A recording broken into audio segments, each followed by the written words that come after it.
ગંગા જળનો દરિયો ભર્યો, એ મીઠા જળનો લોટો, તરસ્યા ને તો દરિયા કરતા,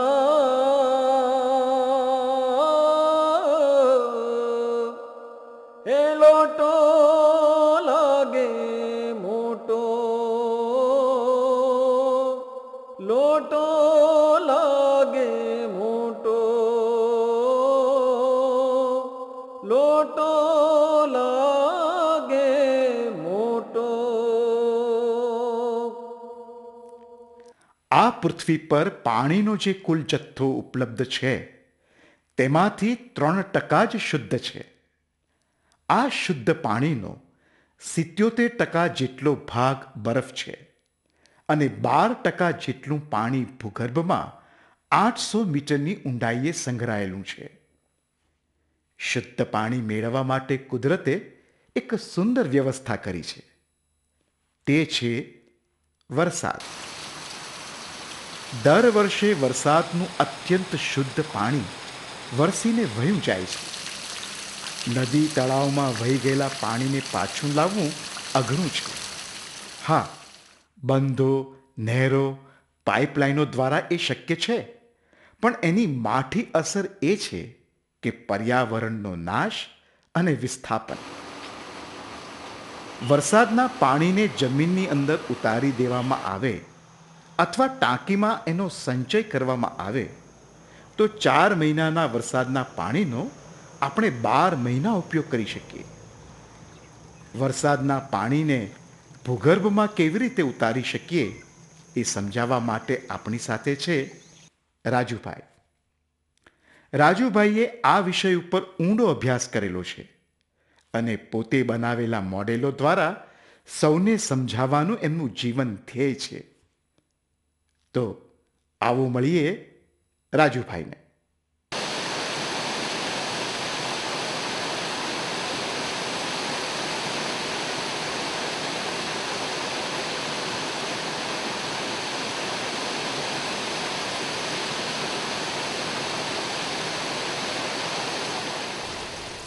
આ મોડેલ પુનર્ભરણ ખાડા દ્વારા જળ સંચયનું નિદર્શન કરે છે. જ્યારે આપણી પાસે 100 થી 200 ચોરસ મીટરનો વિસ્તાર હોય ત્યારે આ પદ્ધતિ વધારે કામ આપે છે. આ પદ્ધતિની અંદર 2 મીટર લાંબો, 1 મીટર પહોળો અને 1 મીટર ઊંડો ખાડો કરવામાં આવે છે. તેની અંદર રોડા, મોટા પથ્થર, કાંકરા અને જાડી રેતી ભરવામાં આવે છે, જેથી આખા વિસ્તારનું પાણી છે તે ખાડા તરફ જશે અને ધીરે ધીરે એ જમીનના નીચેના સ્તરમાં પહોંચશે. આ પદ્ધતિ અમલમાં લાવવા માટે 1,500 થી 2,000 રૂપિયાનો ખર્ચ થાય છે અને 100 થી 200 ચોરસ મીટર વિસ્તારનું બધું જ પાણી આપણે જમીનમાં ઉતારી શકીએ. તેને કારણે બગીચો કર્યો હોય, ફૂલ છોડ હોય તો એને જમીનનો ભેજ મળે છે અને તમારે પાણી બહુ ઓછા સમયે પાવું ન પડે એ રીતે તમે વ્યવસ્થા કરી શકો છો. તો આ પદ્ધતિ જે છે એ સામાન્ય રીતે 100 થી 200 ચોરસ મીટર વિસ્તારને માટે કામ લાગે છે.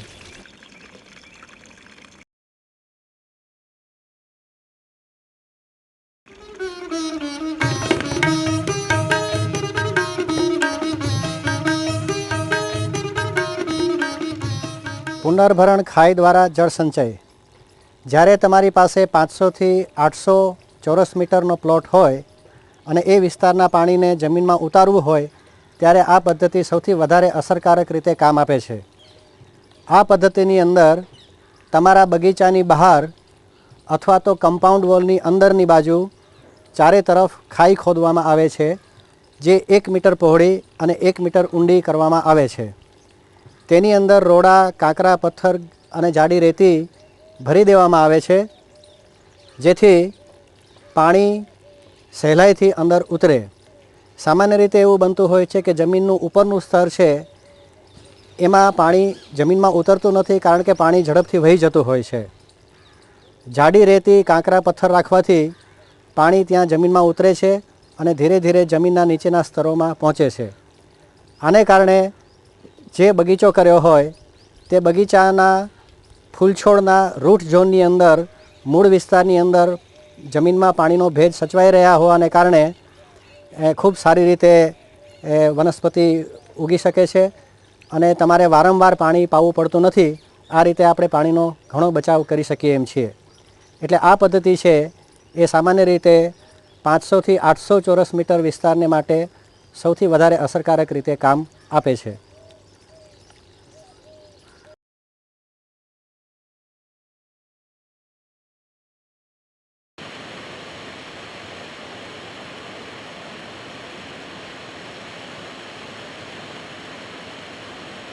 વરસાદી પાણીના જળ સંગ્રહ માટેની આ એક અત્યંત અસરકારક પદ્ધતિ છે.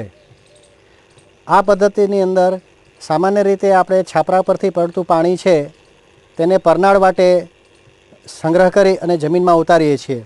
ખાસ કરીને તમારે શુદ્ધ પાણી જોઈતું હોય, પીવા માટે પાણી જોઈતું હોય ત્યારે આ પદ્ધતિ બહુ જ અસરકારક રીતે કામ આપે છે. સામાન્ય રીતે આપણને પીવા માટે અને રસોઈ માટે 5 લીટર પ્રતિદિન પ્રતિ વ્યક્તિ પાણીની આવશ્યકતા હોય છે. જો 5 વ્યક્તિનો પરિવાર હોય તો રોજનું 25 લીટર પાણી જોઈએ અને આખા વર્ષ દરમિયાન 10,000 લીટર પાણી હોય તો આપણને વર્ષભર એ કામ આપે છે. આમ 10,000 લીટરનો પીવાના પાણીનો ભૂગર્ભ ટાંકો કરવાથી આપણે આખું વર્ષ પીવાનું પાણી વરસાદ દ્વારા મેળવી શકીએ છીએ. અને આમ કરવાથી તમારી ડંકીને પણ તમે રિચાર્જ કરી શકો. એટલે પીવાના પાણી માટે અને ડંકી રિચાર્જ કરવા માટે આ પદ્ધતિ છે ખૂબ અસરકારક છે. આ પદ્ધતિની અંદર આપ જોઈ શકો છો કે પાણીને પાઇપ ફિલ્ટર દ્વારા ગાળીને ડંકીમાં ઉતારવામાં આવે છે, જેથી જે કંઈ પણ કાંપ અથવા તો કચરો હોય તે ગળાઈ જાય છે અને ગળાઈને પાણી જમીનમાં અંદર ઉતરે છે. તો આ રીતે આ પદ્ધતિ છે એ ડંકી રિચાર્જ કરવા માટે અથવા તો ભૂગર્ભ જળ માટેનો, પીવાના પાણી માટેનો ટાંકો બનાવીએ એમાં વધારે અસરકારક રીતે આ પદ્ધતિનો ઉપયોગ કરવામાં આવે છે.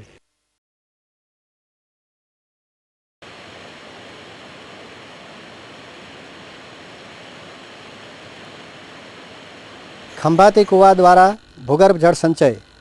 આ પદ્ધતિની અંદર બહુ મોટા પ્રમાણમાં પાણીને જમીનમાં ઉતારી શકાય છે.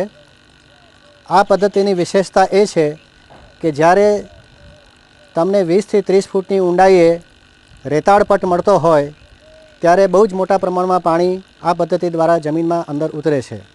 એની રચના એવી છે કે 8 થી 10 ફૂટ વ્યાસનો 30 ફૂટ ઊંડો કૂવો કરવામાં આવે છે.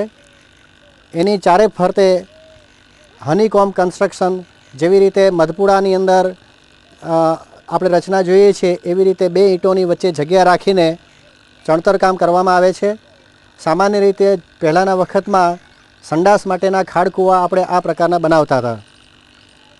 જ્યારે ચણતર કામ પૂરું થઈ જાય ત્યારે એની ચારે તરફ 1 મીટરની વ્યાસની એક રિંગ બનાવવામાં આવે છે, જેને આપણે રેડિયલ ફિલ્ટર કહી શકીએ. અને એની અંદર રોડા, કાંકરા, પથ્થર અને જાડી રેતી ભરી દેવામાં આવે છે, જેથી આખા વિસ્તારનું પાણી છે એ પહેલાં રેડિયલ ફિલ્ટરની અંદર આવશે, એમાં ગળાઈ અને પાઇપ વાટે અંદરના કૂવામાં જશે. આ પદ્ધતિને કારણે 2 ફાયદા થાય છે.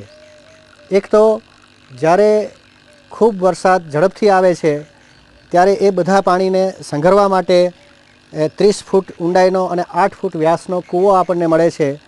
એટલે π/4 d² × L કરીએ તેટલું વોલ્યુમ છે એ પાણી સંગ્રહી શકે છે અને એક બફર તરીકે કામ આપે છે, કેપેસિટર તરીકે કામ આપે છે. અને પછી એ પાણી ધીરે ધીરે જમીનમાં ઉતરે અને નવું પાણી આવે એમ વધારે પ્રમાણમાં પાણી જમીનમાં ઉતારી શકીએ.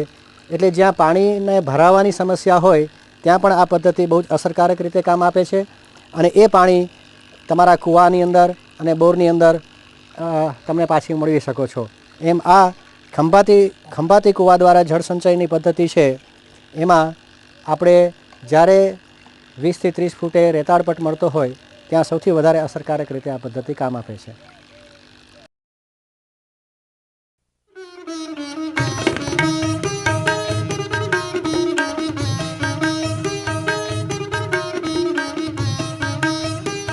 હયાત કૂવા દ્વારા જળ સંચય. સૌરાષ્ટ્રમાં આપણે જોઈએ છીએ કે મોટાભાગના કૂવાઓ સુકાઈ ગયા છે. ચોમાસામાં વરસાદનું પાણી જો કૂવામાં ઉતારી દેવામાં આવે તો ઘણું મોટા પ્રમાણમાં પાણી જમીનમાં ઉતરી શકે છે. પરંતુ તેનું સૌથી મોટું ભયસ્થાન એ છે કે જો પાણીની સાથે કાંપ વધારે પડતો જમીનમાં જાય તો તે કૂવાના અંદરના જે આવરા છે તે બંધ કરી દે છે. એટલા માટે જ્યારે પણ કૂવામાં પાણી જમીનમાં ઉતારવું હોય કૂવા દ્વારા, ત્યારે ફિલ્ટર એને ગાળીને ઉતારવું જરૂરી છે. આ માટે 2 મીટર લાંબો, 2 મીટર પહોળો અને 2 મીટર ઊંડો ખાડો કરી અને તેની અંદર કાંકરા, પથ્થર, રેતી જાડી ભરી દેવામાં આવે છે. નજીકમાં કોઈ વહેણું કે વોંકડો જતો હોય એનું પાણી એક ચેનલ દ્વારા ખોદીને કૂવા તરફ વાળવામાં આવે છે. એ પહેલાં ફિલ્ટરની અંદર આવે છે અને ફિલ્ટર અને કૂવાનું જોડાણ પાઇપલાઇન દ્વારા કરેલું હોય છે, જેથી ગળાયેલું પાણી છે તે કૂવાની અંદર જાય છે અને કૂવામાં કાંપના જમાવનો પ્રશ્ન ઊભો થતો નથી. આમ જ્યારે પણ કૂવા દ્વારા જળસંચય કરવું હોય ત્યારે ફિલ્ટરની રચના કરવી અત્યંત આવશ્યક છે. 4,000 થી 4,500 રૂપિયાની અંદર આખી વ્યવસ્થા આપણે ખૂબ સારી રીતે કરી શકીએ છીએ અને ખૂબ મોટા પ્રમાણમાં પાણીને જમીનમાં ઉતારી શકીએ, જેથી આપણે જ્યારે પણ સિંચાઈ માટે પાણી આપવું હોય, રક્ષણાત્મક સિંચાઈ આપવી હોય ત્યારે આપણે આપી શકીએ છીએ.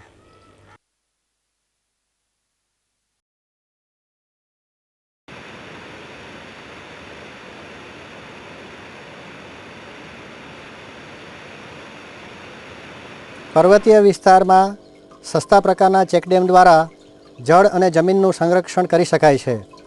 ડાંગ જેવા વિસ્તારનો વિચાર આપણે કરીએ તો ત્યાં વાંસ અને વડીનો ચેકડેમ બનાવી શકાય કે જેથી ઉપરથી આવતું પાણી છે તે ડેમ પાસે રોકાય છે અને ધીરે ધીરે નીચે ઉતરે છે.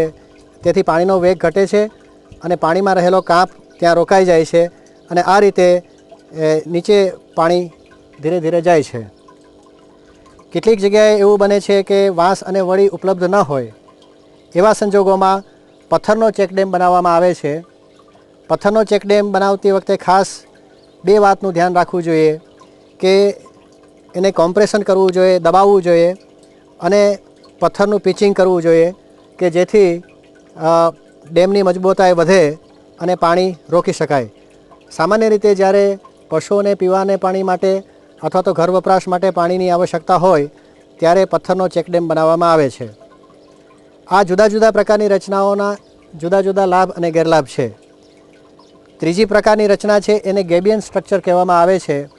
જ્યારે પાણીનો વેગ વધારે હોય અને પથ્થરને ઢસડીને દૂર લઈ જાય તો ચેકડેમને નુકસાન થઈ શકે છે. એવા સંજોગોમાં એના ઉપર તારની જાળીથી બાંધી દેવામાં આવે છે, જેથી એક આખા યુનિટ તરીકે એ કામ કરે અને એમાં ધીરે ધીરે પાણી જમી અને નીચેના વિસ્તારમાં જાય છે, પરંતુ કાંપ રોકાઈ જાય છે. તો આ રીતે ગેબિયન સ્ટ્રક્ચર છે અથવા તો તારની જાળીવાળો ચેકડેમ છે એ ખૂબ અસરકારક પદ્ધતિ ત્યાં કામ આપે છે. જ્યાં બહુ ઢાળ ન હોય અને પાણીને આપણે રોકવું હોય ત્યારે બોરી બંધ કરવામાં આવે છે. ખાતરની અથવા તો સિમેન્ટની જે થેલીઓ આવે છે તેની અંદર રેતી કે માટી ભરી અને સીવી અને એને ગોઠવી દેવામાં આવે છે કે જેથી ખૂબ ઝડપથી અને સહેલાઈથી આપણે બોરી બંધ કરી શકીએ છીએ અને તે પાણી ત્યાંથી રોકાય. વધારાનું પાણી છે એ ઉપરથી નીચેના વાસમાં જાય છે અને આમ આ વિવિધ પ્રકારના સસ્તા ચેકડેમ આ એક મોડેલની અંદર બતાવવામાં આવ્યા છે.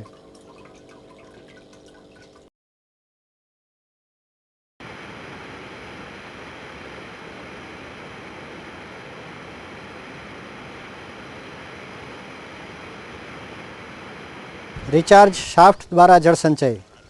સામાન્ય રીતે આપણે જોઈએ છીએ કે જ્યારે પર્વતીય વિસ્તારમાંથી બધું પાણી વહેતું વહેતું ઝરણાઓ દ્વારા નદી વાટે તળાવમાં આવે છે અને તળાવ છલકાય છે ત્યારે તળાવની છલતીમાંથી વધારાનું પાણી છે એ જતું રહે છે. એ પાણીને પણ જો આપણે રોકવું હોય અને જમીનમાં ઉતારવું હોય એવી વખતે તળાવની અંદર બોર કરવામાં આવે છે, જે 150 થી 200 ફૂટ ઊંડો હોય છે. એની અંદર ટી પ્રકારની રચના કરી અને પાઇપ ગોઠવવામાં આવે છે, જેથી 15 થી 20 ફૂટ જેટલું પાણી ભરાય તળાવમાં. એના પછી વધારાનું પાણી છે તે બધું પાઇપ વાટે અંદર જમીનમાં ઉતરે છે.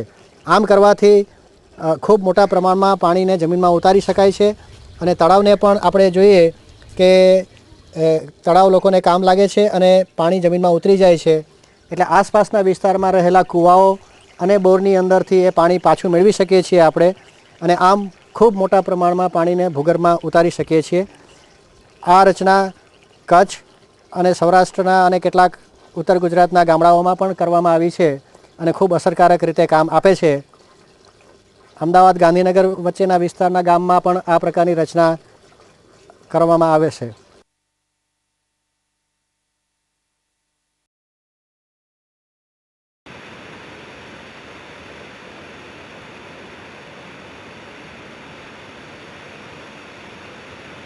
રિચાર્જ બોર દ્વારા જળ સંચય. જ્યારે તમારે ખૂબ ઊંડા ભૂગર્ભ સ્તરોમાં પાણી લઈ જવું હોય, સામાન્ય રીતે આપણે જોઈએ છીએ કે ઉત્તર ગુજરાતમાં આજે 1000 ફૂટથી લોકો પાણી ખેંચે છે અને સિંચાઈ માટે વાપરે છે. આમ ઝડપભેર ભૂગર્ભ જળ ઉલેચાઈ રહ્યું છે. એવે સમયે ટ્યુબવેલની મદદથી આપણે ખૂબ મોટા પ્રમાણમાં પાણી ભૂગર્ભ જળ સ્ત્રોતમાં ભરી શકીએ.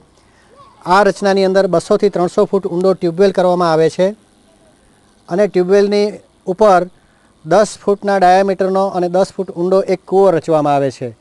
કૂવાની ચારે તરફ એક રેડિયલ ફિલ્ટર કરવામાં આવે છે કે જેથી સૌ પહેલાં પાણી મોટા વિસ્તારમાંથી પાણી છે તે રેડિયલ ફિલ્ટરમાં આવશે, એના દ્વારા કૂવાની અંદર આવશે અને કૂવાની અંદરથી પછી એ ટ્યુબવેલની અંદર જશે અને ભૂગર્ભ સ્તરોની અંદર નીચે જવાનું છે.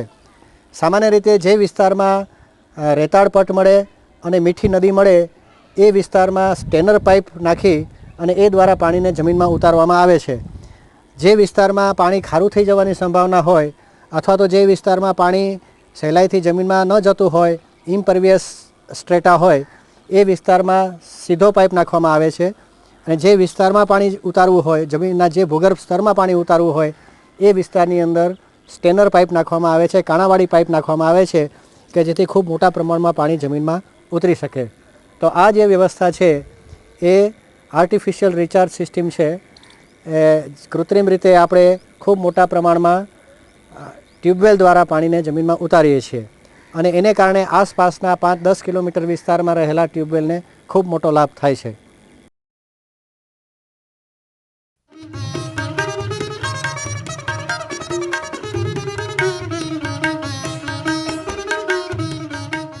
આ મોડેલ શહેરી વિસ્તારમાં જળ વિતરણ વ્યવસ્થા બતાવે છે. સામાન્ય રીતે બહુમાળી મકાનોની અંદર એવું થતું હોય છે કે નીચેના માળે રહેનારા લોકોને વધારે પ્રેશરથી પાણી મળે છે, જ્યારે ઉપરના માળ પર એટલા પ્રેશરથી પાણી મળતું નથી. નીચેના માળને વોટર કોલમના પ્રેશરનો લાભ મળતો હોવાથી વધારે ઝડપથી પાણી મળતું હોય છે. એનો ઉકેલ તરીકે અહીંયા ડિફરન્શિયલ પાઇપલાઇન સિસ્ટમ કરી છે કે સૌથી ઉપરના માળે જાડી પાઇપ છે, એનાથી પછી પાતળી પાઇપ બીજા માળે આપી છે અને સૌથી નીચેના માળે એનાથી પાતળી પાઇપ છે. આમ કરવાથી શું થાય છે કે આ વિસ્તારનું બધું જેટલું પાણી છે એના પ્રેશરને કારણે દરેક માળને એક સરખા પ્રેશરથી પાણી મળી શકે છે. આ ઉપરાંત સામાન્ય રીતે એવું થતું હોય છે કે કોણે પાણી વધારે વાપર્યું, ઓછું વાપર્યું એ વિવાદ થતો હોવાને કારણે દરેક માળ માટે જુદી જુદી પાઇપ ઉતારી હોવાથી મીટર મૂકી શકાય છે અને કોણ કેટલું પાણી વાપરે છે તે ખબર પડે છે. ટૂંક સમયની અંદર અમદાવાદ જેવા શહેરોની અંદર પાણીના મીટરો આવવાના છે અને મીટર પ્રમાણે જેમ લાઇટનું બિલ આવે છે તેવી રીતે મીટરથી પાણી મળવાનું છે. એટલે કરકસરપૂર્વક પાણીનો જળ વપરાશ કરવામાં આવે તો એ સમસ્યા ઉકેલી શકાય. આ ઉપરાંત એક પદ્ધતિ એવી છે કે તમારા ટાંકી 2 કે 3 કમ્પાર્ટમેન્ટની હોય. એક કમ્પાર્ટમેન્ટની અંદર શુદ્ધ પાણી હોય કે જે પીવા અને રસોઈના કામમાં વાપરી શકાય, બીજું પાણી નાહવા ધોવા અને એ બીજા કામોમાં વાપરી શકાય, અને સંડાસમાં ફ્લશ કરવાનું પાણી છે એ ત્રીજા પ્રકારની ટાંકીમાં હોય અને એ 24 કલાક મળતું હોય, જેને કારણે વોટરને તમે રિસાયકલ કરી શકો, રીયુઝ કરી શકો છો અને આ રીતે પાણીનો બહુ મોટા પ્રમાણમાં બચાવ કરી શકો. જ્યારે તમારી પાસે જુદા જુદા પ્રકારનું પાણી હોય ત્યારે પીવાને માટે સૌથી વધારે શુદ્ધ પાણી વાપરવું જોઈએ અને બીજા કામો માટે આપણે બીજા પાણીનો પણ ઉપયોગ કરી શકીએ. તો આ રીતે શહેરી વિસ્તારમાં જળ સંચય કરી અને જળ વિતરણ વ્યવસ્થા જો આપણે એવી રીતે ગોઠવીએ તો પાણીનો ફરીથી ઉપયોગ આપણે કરી શકીએ છીએ. અમદાવાદ અને ગાંધીનગર વચ્ચે આવેલા જૂના કોબા ગામનો આ કૂવો છે.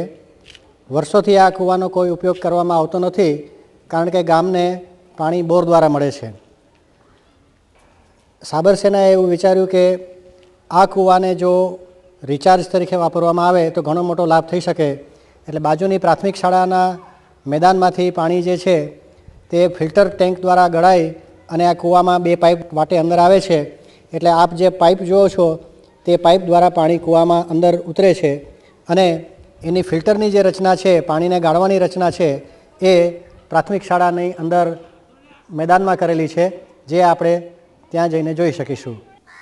જૂના કોબા ગામની પ્રાથમિક શાળાની મેદાનની અંદર બનાવવામાં આવેલી આ ફિલ્ટર ટેન્ક છે, જેમાં શાળાના મેદાનમાંથી આ વિભાગમાંથી જેટલું પણ પાણી છે તે બધું આ ફિલ્ટર ટેન્કમાં આવશે અને આમાં પાણી ગળાઈને 2 પાઇપ દ્વારા કૂવાની અંદર જાય છે, જે ગામના જૂના કૂવાની અંદર પાણી જશે. આની અંદર રોડા નાખેલા છે, એના પર કપચી અને જાડી રેતી પાથરી દેવાથી પાણી વધારે ગળાઈને કૂવાની અંદર જશે અને કૂવાની બાજુમાં જ ગામનો ટ્યુબવેલ આવેલો છે, જેથી એ ટ્યુબવેલને પણ આ કૂવામાં જળભરણથી લાભ થશે. જૂના કોબા ગામની અંદર પ્રાથમિક શાળાની અંદર આ એક ખંભાતી કૂવો કરવામાં આવેલો છે. ગયા વર્ષે વધારે પડતા પાણીને કારણે શાળાની દિવાલ તૂટી ગઈ હતી અને ખૂબ મોટું નુકસાન થયેલું. આથી અમે એવો વિચાર કર્યો કે આ 30 ફૂટ ઊંડો 8 ફીટ વ્યાસનો એક કૂવો કરી અને કમ્પાઉન્ડમાં જેટલું પણ પાણી આવે છે એટલું જો જમીનમાં ઉતારી દઈએ તો દિવાલને પણ રક્ષણ મળે અને ભૂગર્ભ જળનો સંચય થાય. એટલા માટે આ 30 ફૂટ ઊંડો કૂવો કરી અને એને ખંભાતી કૂવાની રચના કરવામાં આવી છે, જેથી આ બધું પાણી છે તે અંદર જશે અને ભવિષ્યમાં દિવાલને વાંધો નહીં આવે. નાના બાળકોને વરસાદી પાણીના જળસંચયનું મહત્ત્વ સમજાય એ ઉદ્દેશથી ગામની બાલવાડીની અંદર આ પીવાના પાણીનો ટાંકો બનાવવામાં આવ્યો છે, જે 7000 લીટરની કેપેસિટીનો છે. આ આપ જોઈ શકો છો કે ઉપર ધાબાનું જેટલું પાણી છે તે પાઇપ વાટે પાણીના ટાંકામાં જશે. બાલવાડીની અંદર ડંકી મૂકવામાં આવી છે, જેથી ડંકીની મદદથી રોજ જેટલું પાણી જોઈતું હોય તેટલું પીવા માટે લઈ શકાય અને બાળકોને નાનપણથી જ વરસાદી પાણીના જળ સંગ્રહનું મહત્ત્વ સમજાય.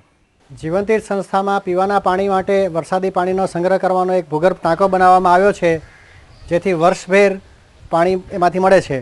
આ ઉપરાંત વધારાનું પાણી છે એ ધાબામાંથી નીચે આવે છે અને જૂના વખતમાં એક અહીંયા હેન્ડપંપ હતો, એ હેન્ડપંપની અંદર પાણી ભરવા માટે આ રિચાર્જ સિસ્ટમ કરવામાં આવી છે, જે આ પાઇપ દ્વારા પાણી હેન્ડપંપની અંદર જાય છે.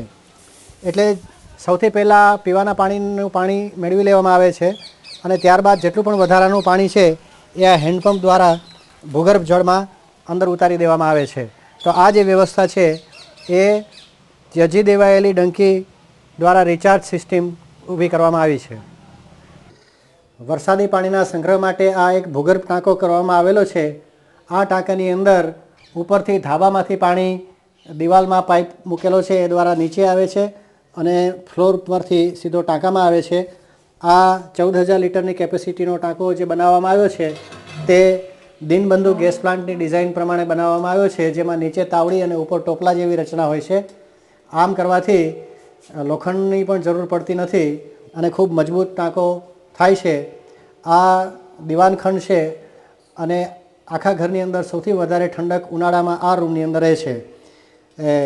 ટાંકાને આ ઢાંકણું બંધ કર્યા પછી એના ઉપર રેતી પાથરી દેવામાં આવે છે અને પછી ટાઇલ્સ ગોઠવી દેવાથી એ ટાંકો અંદર દેખાતો નથી. આ ટાંકાનું પાણી છે તે ડંકી દ્વારા બહાર ચોકમાં લઈ લેવામાં આવે છે અને રસોડામાં વપરાશમાં લેવામાં આવે છે.